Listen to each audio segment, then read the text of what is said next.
आप देख रहे हैं नव चेतना मंच।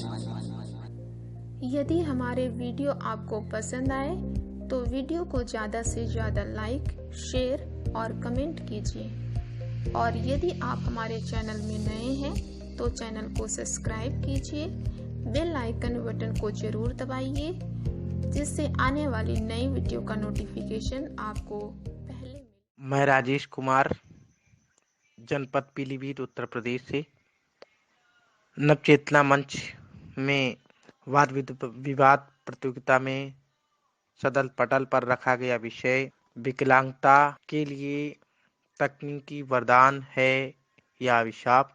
तो मैं इसके विपक्ष में तर्क अपने रखना चाहूँगा। तकनीकी ने विकलांगों के बीच में एक अमीर और गरीब जैसे खाई खोजने का कार्य किया है, क्योंकि तकनीक तक सभी दिव्यांगों की पहुंच पाना संभव नहीं है और तकनीकी इतनी महंगी है कि सभी विकलांग खरीद नहीं पाएंगे और इसीलिए तकनीक की पहुंच सभी तक नहीं है और सरकारें भी इसके लिए अनुदान के रूप में कार्य कर रही हैं। तो वह एक सीमित समय के लिए होती हैं। तकनीक का एक निश्चित समय होता है और उसके बाद वह कंडम हो जाती हैं। तकनीक सिर्फ और सिर्फ एक व्यक्ति को आश्वासन दे दिया जाए, उसी तरह विकलांग को आश्वासन दे देने मात्र का एक कार्य करती है। तकनीक से दिव्यांग का कोई विकास नहीं हुआ, अपितु वह उसकी मानसिक और शारीरिक क्षमता एवं प्रबल शक्ति में ह्रास हुआ है। तकनीकी से सहारे ही दिव्यांग विकलांग बैठे रहते हैं और तकनीकी इतनी ही सफल होती तो शायद आज गांव के कोने कोने में जगह जगह पर शिक्षा का अधिकार पा लेने के बाद भी आज वंचित रह गए और तकनीकी उन तक ना होने के कारण वे अशिक्षित हैं। आज भी तकनीकी इतनी सफल होती तो अशिक्षित, अरोजगार, बेरोजगारी की तगार से विकलांग जूझ रहे हैं और विकलांगों को कहते हैं तकनीक आ गई है, वरदान है। कैसे वरदान हो सकती है?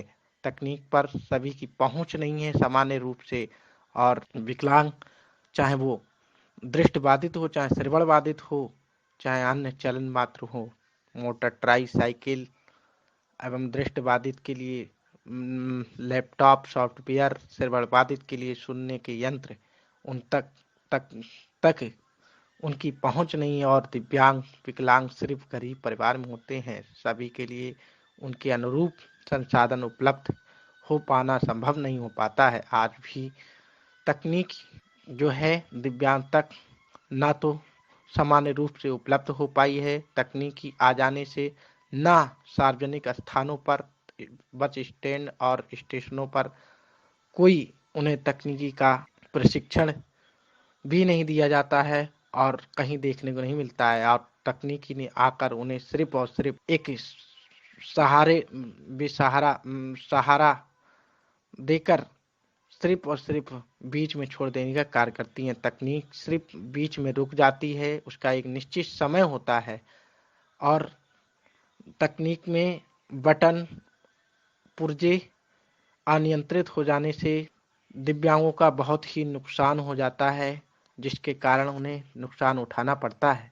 और आज भी दिव्यांग तकनीकी के लिए उन पे सामान्य रूप से उन्हें प्रशिक्षण नहीं दिया जाता है, जिसके लिए वे वंचित रह जाते हैं। और आज भी एक दृष्टिबाधित के लिए कहें, समान स्टिक से तो वो सभी जगह जा सकता है, लेकिन एक स्मार्ट गेंद दी जाती है जिससे वो भ्रमित होता है। और इसी तरह आज भी तकनीकी आ जाने से सिर्फ और सिर्फ विकलांगों को भ्रमित किया जा रहा है, ना कि उन्हें उनका विकास किया जा रहा है।